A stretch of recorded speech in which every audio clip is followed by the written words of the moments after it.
राजीव जी, 370 पर आपको लगता है कांग्रेस को जवाब देना चाहिए, इंडिया घटक दलों को सबको जवाब देना चाहिए, क्योंकि नेशनल कॉन्फ्रेंस का स्टैंड अलग है?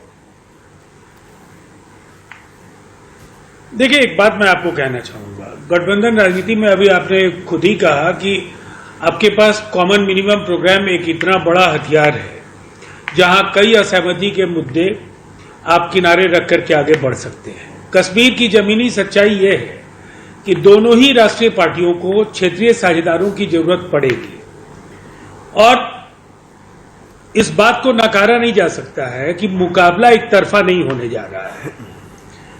जो कश्मीर के जमीनी हालात हैं, लोकसभा चुनाव में जो नेतृत्व को लेकर के जो चुनौतियां उमर अब्दुल्ला के लिए हैं या मुफ्ती महबूबा मुफ्ती के लिए हैं, वो भी समझने की जरूरत है। इन दोनों को अपने अस्तित्व को भी बचाना होगा, इसलिए कि इन दोनों को घाटी ने नकारा है।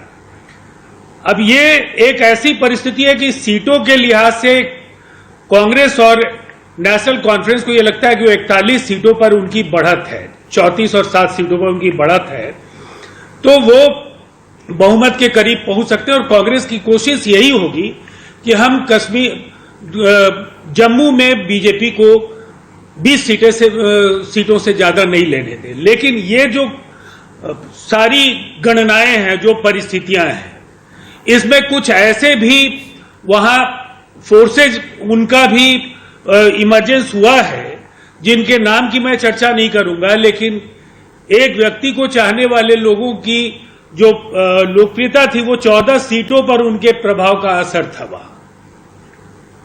अब मैं एक बात जरूर कहना चाहूंगा, कश्मीर में दोनों राष्ट्रीय पार्टियों का 370 को लेकर के क्या दृष्टिकोण है, उसके साथ साथ जनता दो चीजें देख रही है। हमारी पार्टी की भी असहमति धारा 300, जिसको संजू जी अनुच्छेद 370 कहें, हम लोग बोलचाल की भाषा में धारा 370 कहते रहे हैं, हम लोगों की सैद्धांतिक असहमति रही है। लेकिन इस बात को नकारा नहीं जा सकता है कि कश्मीर बदल गया है।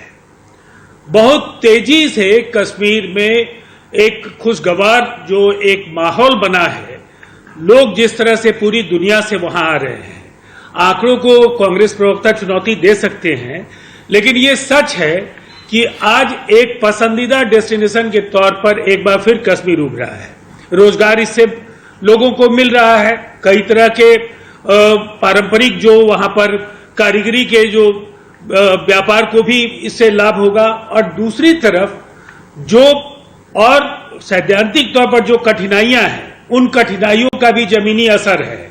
तो इसमें बहुत देश के बाकी राज्यों की तरह जो धारा प्रवाह एक दूसरे को गालियां देकर कश्मीर का चुनाव हम नहीं लड़ सकते हैं। कश्मीर के चुनाव में जमीनी बारीकियां बेहद महत्वपूर्ण है, और जो राष्ट्रीय जो एक धारा है और जो एक अस्मिता है, कश्मीर की जो अस्मिता है, उसके बीच का सामंजस्य तो किसी भी गठबंधन को जीतने के लिए साधना होगा।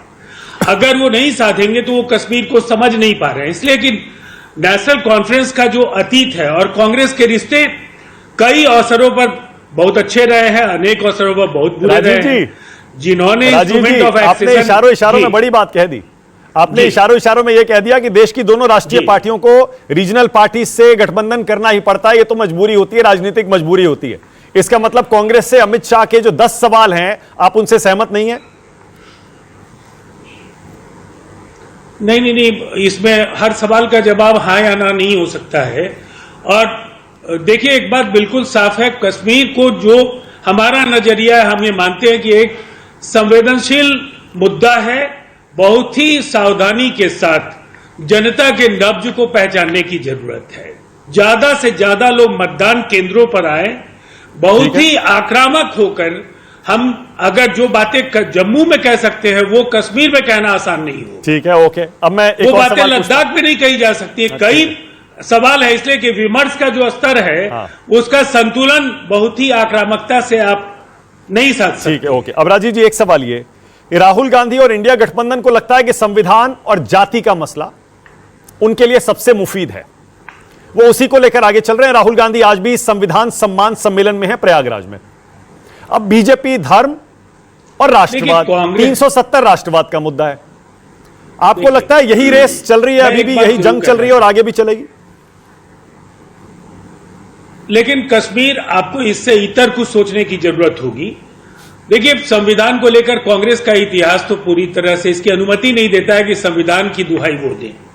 यहां अनुराग भदौरिया की पार्टी कह सकती है, तमाम लोग कह सकते हैं, लेकिन कांग्रेस संविधान की रक्षा की बात अगर करती है तो ये गले से नहीं उतरती है, ये बात पहली बात। और चूंकि स्टेक यहां अनुराग भदौरिया की पार्टी का नहीं है, वहां इंडिया ब्लॉक का भी मतलब नहीं है, इसलिए कि पीडीपी और एनसीपी एक दूसरे के खिलाफ होंगे वहां, तो ये दोनों इंडिया के अंदर हैं। ठीक है, इसीलिए वहां इसको इंडिया के नजरिए से तो देखने का सवाल ही नहीं है। कश्मीर का सवाल, कश्मीर केंद्रित है और वहां की रणनीति में जम्मू और कश्मीर दोनों को अलग अलग साधने के लिए विकास जो है सवाल है, रोजगार जो सवाल है, जिस तरह से फिजा बदली है, पत्थरबाजी बंद हुई है, उपद्रव शांत हुए हैं, और जम्मू में आतंकवाद को कैसे और कम किया जा सके, कश्मीर पूरी तरह से आतंकवाद के सिकंजे से निकल रहा। अच्छा राजीव जी, 370 पर जेडीयू का स्टैंड पहले जैसा ही है क्या या बदला है?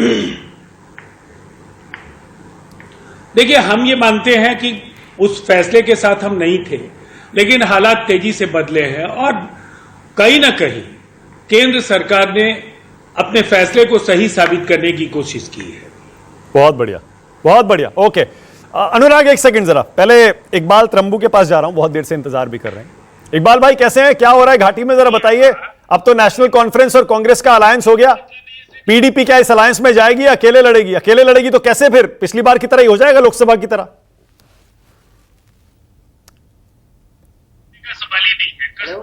इकबाल भाई सुन पा रहे हैं? अच्छा इकबाल भाई, आपने शायद ये ईयरफोन निकाल दिया, ईयरफोन लगा लीजिए अगर आप मुझे सुन पा रहे हैं तो। अनुराग भदौरिया बोलिए, मैं ऑडियो ठीक करवा रहा हूं। अनुराग बोलिए। देखिए एक बात तो राजीव जी ने बिल्कुल सही बोली कि राजीव जी हमारे साथ हैं कई मामलों में। जब हम संविधान की बात करते हैं तो हमारा समर्थन करते हैं, कह रहे हैं अगर समाजवादी संविधान बचाओ की बात करती तो बिल्कुल समर्थन करते हैं, और अच्छी बात करना भी चाहिए, क्योंकि आप भी जानते हैं कि भारतीय जनता पार्टी संविधान को खत्म करना चाहती है। अगर नहीं खत्म करना चाहती तो 45 लेटर भर्ती क्यों निकाल दी थी? अगर हम ये हल्ला नहीं मचाते, अगर हम जोर से नहीं लड़ते, तो आप तो ST SC OBC का हक मार देते और अपनी